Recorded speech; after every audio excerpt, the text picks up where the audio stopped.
East of Eden by John Steinbeck.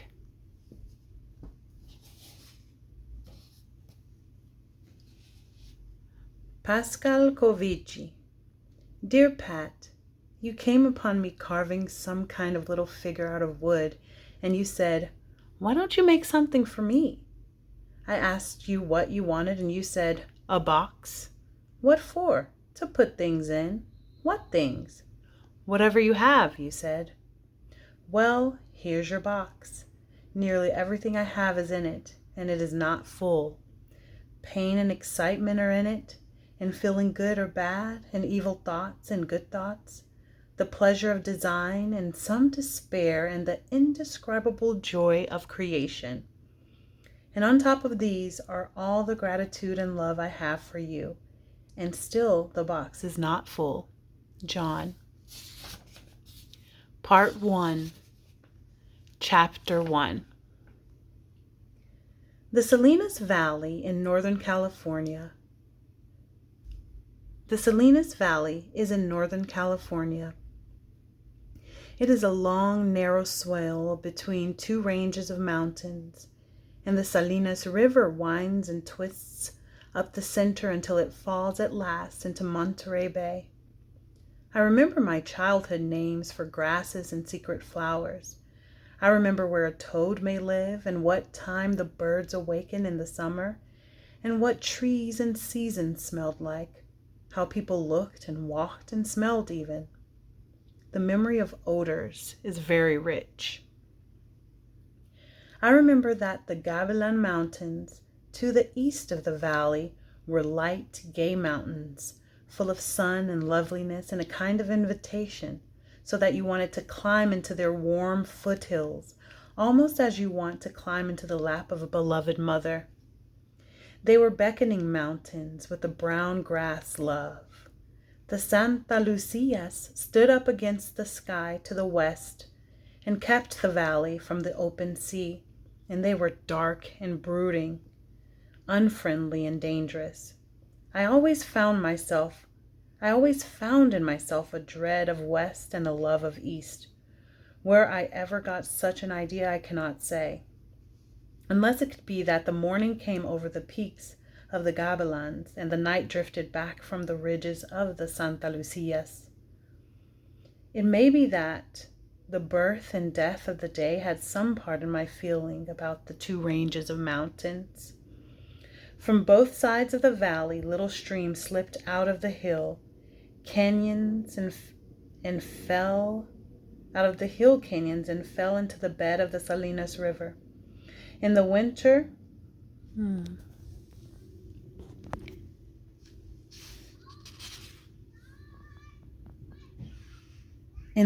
of wet years, the streams ran full freshet, and they swelled the river until sometimes it raged and boiled, bank full, and then it was a destroyer. The river tore the edges of the farmlands and washed whole acres down. It toppled barns and houses into itself to go floating and bobbing away. It trapped cows and pigs and sheep and drowned them in its muddy brown water and carried them to the sea. Then when the late spring came, the river drew in from its edges and the sand banks appeared. And in the summer, the river didn't run at all above ground. Some pools would be left in the deep swirl places under a high bank. The tules and grasses grew back, and willows straightened up with the flood debris in their upper branches. The Salinas was only a part-time river. The summer sun drove it underground. It was not a fine river at all, but it was the only one we had, and so we boasted about it. How dangerous it was in a wet winter, and how dry it was in a dry summer. You can boast about anything if it's all you have. Maybe the less you have, the more you are required to boast. The floor of the Salinas Valley, between the ranges and below the foothills, is level because this valley used to be the bottom of a 100-mile inlet from the sea. The river mouth at Moss Landing was centuries ago the entrance to this long inland water. Once, 50 miles down the valley, my father bored a well. The drill came up first with topsoil and then with gravel, and then with white sea and sea sand full of shells and even pieces of whale bone. There were 20 feet of sand and then black earth again, and even a piece of redwood, that imperishable wood that does not rot. Before the inland sea, the valley must have been a forest, and those things had happened right under our feet, and it seemed to me, sometimes at night, that I could feel both the sea and the redwood forest before it. On the wide level acres of the valley, the topsoil lay deep and fertile. It required only a rich winter of rain to make it break forth in grass and flowers. The spring flowers in a wet year were unbelievable. The whole valley floor and the foothills too would be carpeted with lupins and poppies. Once a woman told me that colored flowers would seem more bright if you added a few white flowers to give the color's definition. Every petal of blue lupin is edged with white, so that a field of lupins is more blue than you can imagine. And mixed with these were splashes of California poppies. These too are of a burning color, not orange, not gold. But if pure gold were liquid and could raise a cream, that golden cream might be like the color of the poppies. When their season was over, the yellow mustard came up and grew to a great height.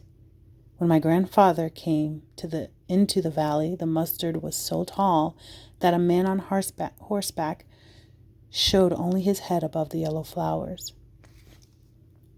On the uplands, the grass would be strewn with buttercups and hen and chickens, with black-centered yellow violets. And a little later in the season, there would be red and yellow stands of Indian paintbrush. These were the flowers of the open places exposed to the sun.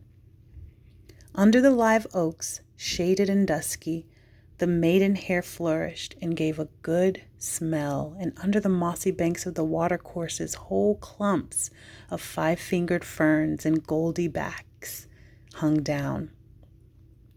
Then there were harebells, tiny lanterns, cream white and almost sinful looking. And these were so rare and magical that a child, finding one, felt singled out and special all day long.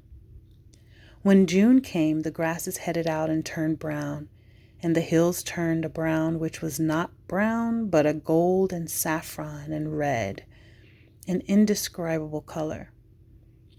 And from then on until the next rains, the earth dried and the streams stopped. Cracks appeared on the level ground. The Salinas River sank under its sand. The wind blew down the valley, picking up dust and straws, and grew stronger and harsher as it went south. It stopped in the evening. It was a rasping, nervous wind, and the dust particles cut into a man's skin and burned his eyes. Men working in the fields wore goggles and tied handkerchiefs around their noses to keep the dirt out. The valley land was deep and rich, but the foothills were only a skin of topsoil no deeper than the grass roots, and the farther up the hills you went, the thinner grew the soil, with flints sticking through, until at the brush line it was a kind of dry, flinty gravel that reflected the hot sun blindingly. I have spoken of the rich years when the rainfall was plentiful, but there were dry years too, and they put a terror on the valley. The water came in a 30-year cycle. There would be 5 or 6 wet and wonderful years where there might be 19 to 25 inches of rain, and the land would shout with grass. Then would come 6 or 7 pretty good years of 12 to 16 inches of rain. And then the dry years would come, and sometimes there would be only 7 or 8 inches of rain. The land dried up and the grasses headed out miserably. A few inches high, and great, bare, scabby places appeared in the valley. The live oaks got a crusty look, and the sagebrush was gray. The land cracked, and the springs dried up, and the cattle listlessly nibbled dry twigs. Then the farmers and the ranchers would be filled with disgust for the Salinas Valley. The cows would grow thin and sometimes starve to death. People would have to haul water in barrels to their farms just for drinking. Some families would sell out for nearly nothing and move away. And it never failed that during the dry years, the people forgot about the rich years, and during the wet years, they lost all memory of the dry years. It was always that way. And that was the long Salinas Valley. Its history was like that of the rest of the state. First, there were Indians, an inferior breed without energy, inventiveness, or culture. A people that lived on grubs and grasshoppers and shellfish, too lazy to hunt or fish. They ate what they could pick up and planted nothing. They pounded bitter acorns for flour. Even their warfare was a weary pantomime. Then the hard, dry Spaniards came exploring through, greedy and realistic. And their greed was for gold or God. They collected souls as they collected jewels. They gathered mountains and valleys, rivers, and whole horizons, the way a man might now gain title to building lots. These tough, dried-up men moved restlessly up the coast and down. Some of them stayed on grants as large as principalities, given to them by Spanish kings who had not the faintest idea of the gift. These first owners lived in poor feudal settlements, and their cattle ranged freely and multiplied. Periodically, the owners killed the cattle for their hides and tallow and left the meat to the vultures and coyotes. When the Spaniards came, they had to give everything they saw a name. This is the first duty of any explorer, a duty and a privilege. You must name a thing before you can note it on your hand-drawn map.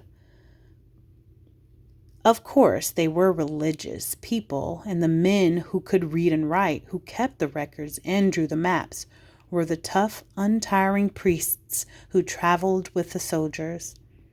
Thus, the first name of places were saints' names, or religious holidays celebrated at stopping places.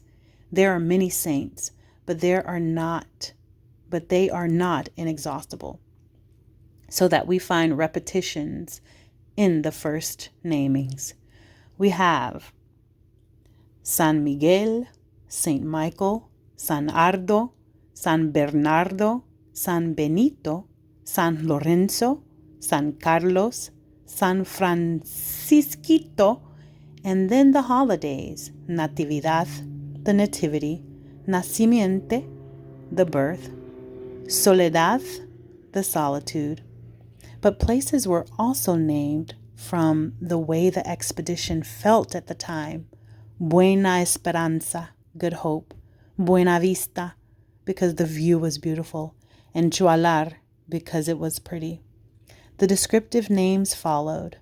Paso de los Robles, because of the oak trees.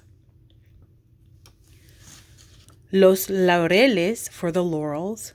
Tularcitos, because of the reeds in the swamp. And Salinas, for the alkali, which was white as salt. Then places were named for animals and birds seen. Gavilanes, for the hawks which flew in those mountains. Topo, for the mole. Los gatos, for the wild cats. The suggestions sometimes came from the nature of the place itself. Tasajara, a cup and saucer. Laguna Seca, a dry lake. Corral de tierra, for a fence of earth. Paraíso, because it was like heaven. Then the Americans came. More greedy because there were more of them.